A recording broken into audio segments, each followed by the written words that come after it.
Olá, sejam muito bem-vindos a mais um episódio do nosso podcast Vozes da Enfermagem, um projeto desenvolvido pelos discentes do 6º módulo do curso de enfermagem da Universidade de Pernambuco, voltado a esclarecer questões relacionadas à saúde do adulto. Eu sou Luísa Campanharo. Eu sou Isadora Soares. E no episódio de hoje vamos falar um pouco sobre um tema muito importante e que está diretamente ligado à qualidade de vida dos pacientes, a disfunção do trato urinário inferior, seus desafios e cuidados que envolvem essa condição. A disfunção do trato urinário inferior é um termo utilizado para descrever um conjunto de alterações que compõem o armazenamento ou esvaziamento da bexiga, envolvendo os órgãos do trato urinário e os mecanismos neuromusculares que controlam essa micção. Essas disfunções podem ter causas diversas e afetam tanto homens quanto mulheres em diferentes faixas etárias. Hoje, para falar um pouco sobre o tema, temos a honra de receber Jabiel Carneiro, enfermeiro especialista em estomaterapia, reconhecido pelo seu trabalho e pelo conhecimento na área. Seja muito bem-vindo e muito obrigado por aceitar nosso convite. Eu que agradeço. Para começarmos, Jabiel, a gente gostaria que você falasse um pouquinho sobre a sua trajetória profissional. Como ingressou na enfermagem, quais caminhos trilhou para se tornar um estomaterapeuta e o que mais te motivou a seguir nessa área? É uma ótima pergunta. Primeiro, para mim é uma honra estar aqui conversando com vocês sobre isso. Falar da minha trajetória, eu preciso associar diretamente a questão e ao impacto social, que é ser uma pessoa negra da periferia, vindo de uma comunidade e chegar onde eu consegui chegar hoje. Então, acho que isso faz parte da minha trajetória mesmo, é a minha base, né? Enquanto pessoa, enquanto cidadão e enquanto enfermeiro. E na categoria da enfermagem, na época eu tinha muita dúvida sobre o que fazer, que profissão seguir. E minha família toda era da área de exatas. E aí, do nada, eu disse, não, vou fazer saúde. E aí, eu estudando mesmo sobre as profissões, eu disse, eu vou fazer enfermagem. Eu gosto de cuidar das pessoas, eu gosto dessa coisa de aproximação. Eu acho que enfermagem vai ser uma boa. E aí, eu fiz o vestibular para enfermagem, fui aluno da Universidade de Pernambuco. Então, eu tenho a honra de dizer que fui aluno egresso da FENG. E egresso nos 3 níveis, né? Tanto na graduação como mestrado e doutorado. E aí, assim que eu decidi fazer enfermagem, que eu prestei o vestibular, que eu fiz o vestibular, que eu passei, na época eu estava na transição do seriado e tradicional, mas eu acabei passando pelo tradicional, não foi nem pelo seriado. E entrei. E aí, quando eu entrei na enfermagem, eu fiquei naquela, eu disse, meu Deus, será que é isso mesmo que eu quero? Aí passei o primeiro período com aquela dúvida ainda, apairando assim na minha cabeça, assim, meu Deus, eu não sei se é a enfermagem que eu quero, mas vou entrar de cabeça. E aí decidi. E aí no 4º período foi quando eu decidi seguir a área de tratamento de lesão. Foi quando começou o meu primeiro start dentro da estomaterapia, né? E aí andando por aí foi quando eu consegui ter uma aproximação maior na área da estomaterapia no trabalho de conclusão de curso, que eu fiz uma validação de um instrumento de incontinência para adultos e depois a gente fez um outro para pediatria. Mas o objetivo era fazer a validação de um ABQ, que é um questionário que ele faz uma triagem sobre disfunções miccionais. E aí, posteriormente ao trabalho de conclusão de curso, aí engatei de cabeça na área das disfunções urinárias. Então, até então, trabalhei no TCC, trabalhei no mestrado, que aí no mestrado já trabalhei com o público da pediatria. Então, no mestrado fiz a validação de um instrumento turco, que fazia a análise da disfunção do trato urinário inferior em crianças entre 3 a 12 anos de idade. E aí, no doutorado, eu fiz a avaliação psicométrica desse instrumento, que eu tinha feito a validação e a adaptação. E por incrível que pareça, né? Hoje eu trabalho muito mais com uma outra área, que é estomias, dentro da estomaterapia, mas ainda sempre tem um pezinho que vai para a disfunção urinária. Então, atualmente, a gente está com o PIBIC, que é realmente relacionado a um aplicativo móvel dentro da análise da disfunção da enurese noturna em crianças. E aí eu sei que o módulo do 6º módulo a gente aborda muito adulto, mas dentro da disfunção urinária, eu preciso chamar a atenção que o comportamento urinário infantil, ele reflete completamente no comportamento urinário do adulto. Então, se a gente não conseguir perceber essa relação também, a gente poderia até dizer assim, por que a Gabriela está falando sobre pediatria se o módulo é de adulto? Então, um reflexo. Então, meu comportamento hoje de saúde no adulto tende a ter um reflexo de como foi na infância, né? Então, mais ou menos, minha trajetória foi essa. Minha história é bem longa, assim, mas para a gente não se perder muito dentro do nosso eixo de conversa hoje, que é a disfunção do trato urinário, eu acho que é importante a gente chamar a atenção a esse aspecto. Mas hoje a disfunção do trato urinário inferior é algo que eu ainda vivencio bastante, na aproximação de pesquisa, principalmente, e é algo que a gente precisa abrir um pouco mais nossos olhos, né? Agora a gente queria que tu compartilhasse um pouco com a gente quais são as principais alterações que essas disfunções englobam. Perfeito. Quando a gente fala de disfunção do trato urinário inferior, é algo que está presente no nosso dia a dia, só que a gente acaba ignorando. Então, quem nunca ouviu falar, né? Ah, dei tanta gargalhada que acabei urinando nas calças. Isso é escape urinário. Então, se existir o escape urinário, tem alguma musculatura lá no nosso corpo que não está funcionando como deveria funcionar. E é importante a gente começar a olhar que isso é uma situação que é comum, mas não deve ser vista como uma situação de normalidade, que tá tudo bem, é dessa forma.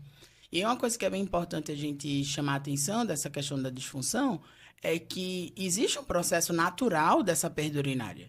Então, quando a gente está aí no processo de desenvolvimento e crescimento, ainda na infância, a gente perde sim xixi, é natural. Então, até o nosso desenvolvimento cortical, a gente vai ter uma possibilidade de perda urinária.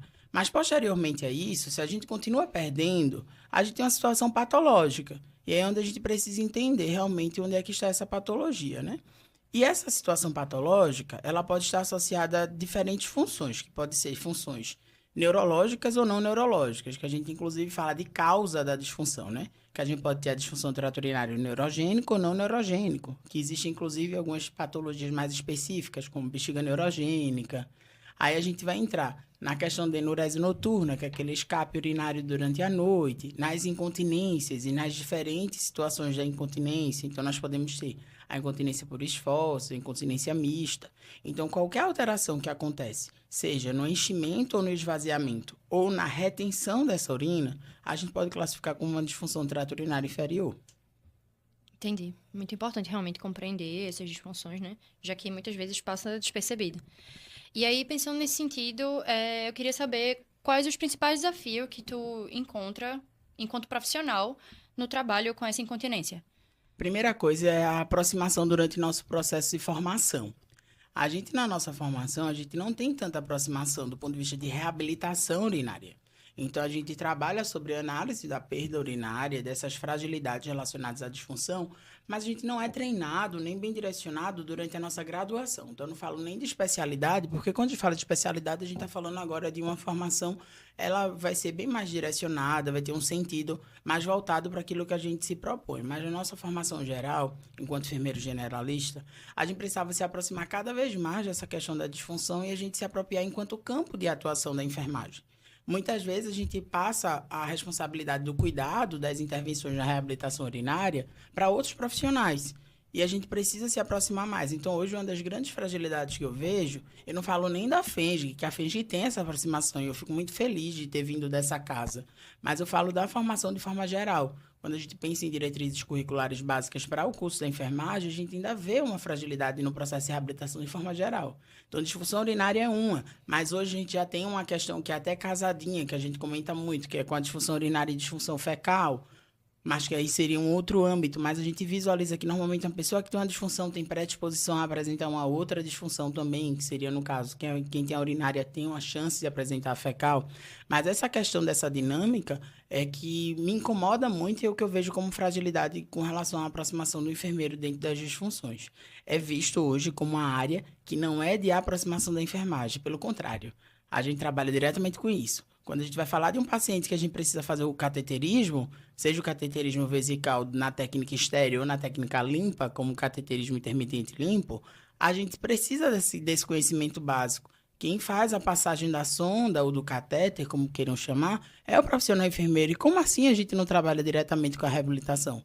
Nós não só trabalhamos, como nós devemos sim trabalhar cada vez mais, inclusive com outras tecnologias associadas a isso. Mas hoje o grande fator preocupante é realmente essa não aproximação com o conhecimento das intervenções diante da disfunção urinária. Entendi. É realmente muito importante, né? A gente olhar esse paciente não além daquele momento que a gente está tratando ele, né? E sim pensar por onde é que ele passou antes de chegar até ali e o que é que ele vai passar depois, né? Perfeito. E aí, pensando nisso, quais práticas e estratégias tu considera essenciais para aprimorar esse cuidado com esses pacientes com incontinência? Primeiro, eu acho que o que move a gente é o cuidado e a essência da enfermagem, que é aquela aproximação com o indivíduo. Não só o indivíduo, mas o indivíduo, família, comunidade. Então, a primeira coisa que eu acho que a gente precisa fortalecer é que, independente das nossas expertises e das nossas especialidades, eu não posso abandonar o cuidado de enfermagem enquanto essência. E essa essência se dá através de um vínculo forte, quando o profissional ele consegue criar com o paciente ou com o usuário, ou como vocês queiram chamar. Mas quando a gente cria esse vínculo, a gente costuma falar que a gente está trabalhando em cima de aliança terapêutica. E a aliança terapêutica é quando a gente compartilha confiança. Então, não é só compartilhamento de saber e de cuidado.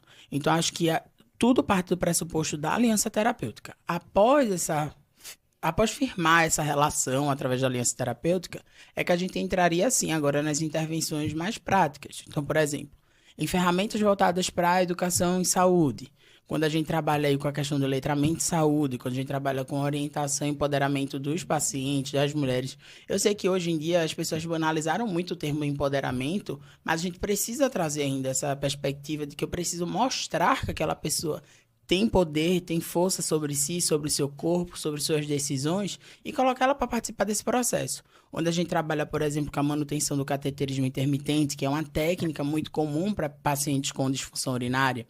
Então, a gente pode orientar a mulher a fazer, por exemplo, cateterismo intermitente limpo, ou o homem. E aí, essa orientação parte do profissional da enfermagem, quando ele para mostrar qual é a técnica adequada, quais são os mecanismos e as ferramentas que a gente pode minimizar as complicações referentes a essas intervenções, além de outras ferramentas, como biofeedback, eletroestimulação, que isso a gente tem deixado de lado cada vez mais. Então, trabalhar fortalecimento de assoalho pélvico, trabalhar fortalecimento muscular. A gente também precisa falar dessas tecnologias que hoje estão aí disponíveis para a gente começar a aplicar cada vez mais na nossa prática. E que a gente tem uma carência muito grande de profissionais. Hoje, a gente parar para olhar para o estado de Pernambuco, por exemplo, os profissionais que são referências na área de incontinência, dentro da enfermagem, é um N bem pequeno. Então, a gente precisa se alertar para isso. É uma área que está em ascensão, as pessoas continuam perdendo xixi, as pessoas continuam apresentando disfunção do trato urinário, e quem é que vai tratar? Claro que nós temos aí o cuidado do profissional médico, nós temos o cuidado do profissional de fisioterapia, mas eu preciso ter também um olhar e o cuidado do profissional da enfermagem. Então, é uma das coisas que a gente precisa se atentar muito, é utilizar essas tecnologias do ponto de vista de intervenção. Então, é passear por essa transição de cuidado, que aí, quando eu falo de transição, é no sentido de itinerário mesmo terapêutico, que vai permear desde a aliança terapêutica junto ao profissional, com as intervenções técnicas educativas e aí as intervenções mais invasivas e até associadas a outros dispositivos tecnológicos. Perfeito. Eu queria aproveitar o gancho para perguntar se tem algum caso, alguma história marcante que ilustre bem essa realidade das pessoas que tu possa contar aqui pra gente e trazer essa importância. Na realidade, eu vou contar uma situação que me chamou muita atenção, porque às vezes a gente tem muito pudor quando a gente fala sobre essa questão da incontinência, sobre o órgão genital, que é justamente a falta de conhecimento do seu próprio corpo. Que muitas vezes, quando a gente vai fazer uma orientação de cateterismo, a gente vai mostrar para a mulher, por exemplo, que a uretra ela fica acima do canal vaginal. E aí teve uma senhora que ela simplesmente se assustou quando eu falei. Eu disse, não, esse aí é o canal vaginal. Porque ela olhou assim e disse, muito fácil, porque eu já tô vendo qual é o buraco que eu vou colocar a sonda. E eu fiquei, tem certeza que você tá vendo? Ela disse, tô, né? Esse daqui. Eu disse, não, esse daí é a sua vagina. É o que fica aqui em cima, que tá bem escondidinho com a uretra. Ela disse, meu Deus do céu, eu achava que era um canal só. E a falta de conhecimento chama muita atenção. E dessa senhora era a questão da genuidade na resposta. Quando ela falava que ela tinha certeza que ela só tinha um canal, que a urina saía pelo canal vaginal. E hoje a gente ainda vê várias pessoas com esse conhecimento. Então é uma das coisas que ainda chamam muita atenção, essa questão da falta do conhecer o seu corpo.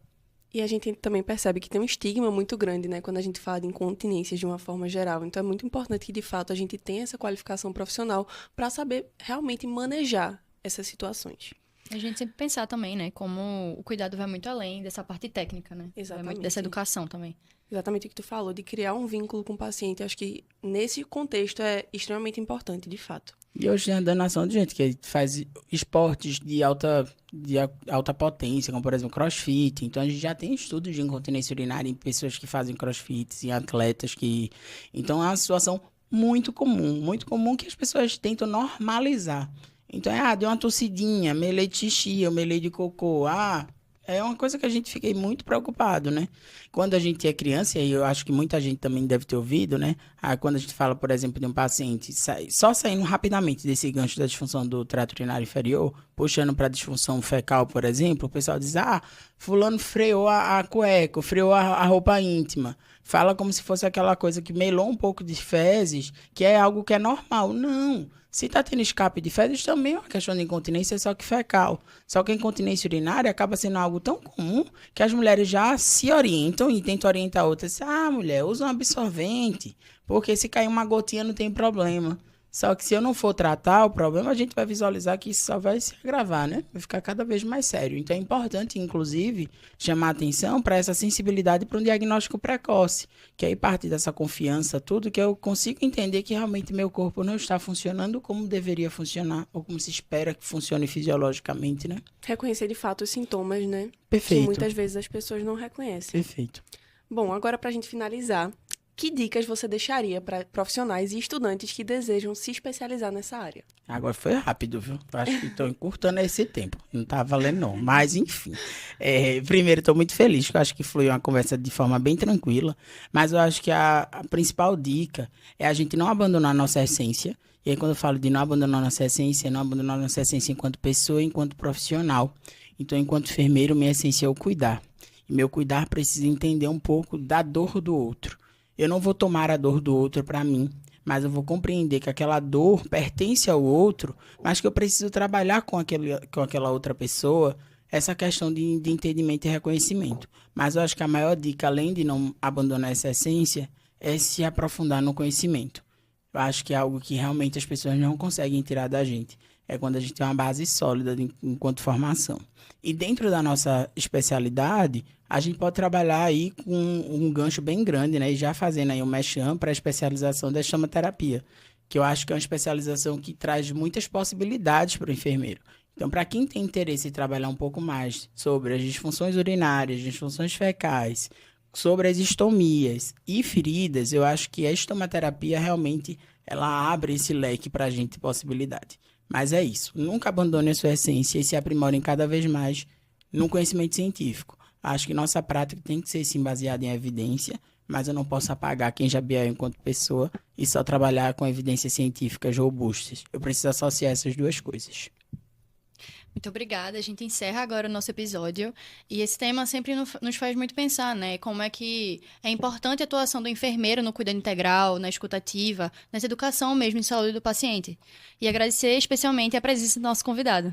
Que compartilhou tanto conhecimento e tanta experiência com a gente. Muito obrigada, Jabiel. Eu que agradeço. Foi, sem dúvida, uma conversa muito enriquecedora, fundamental para a nossa formação e atuação profissional. Jabiel, você tem alguma rede social que a gente possa acompanhar um pouquinho mais dessa sua rotina, entender um pouco mais sobre a sua realidade enquanto profissional? Eu tenho várias. Agora, veja, minha rede social não é só profissional, não. É minha pessoal. Porque eu não consigo dissociar quem eu sou de que profissional eu sou. Acho que a dissociação a gente faz aí nesse empoderamento e conhecimento, nesse compartilhamento. Mas eu gostaria que vocês, caso queiram se aproximar, conhecer um pouco mais, podem me seguir, é @jabiael, ou seguir também o Instagram da especialização daqui da UPE, que é chamaterapia.pe. Então acho que vale a pena vocês se aproximarem um pouco mais e qualquer dúvida, só manda lá no direct que eu respondo. Perfeito. Chegamos ao fim de mais um episódio do nosso podcast Vozes da Enfermagem. Muito obrigada e até a próxima.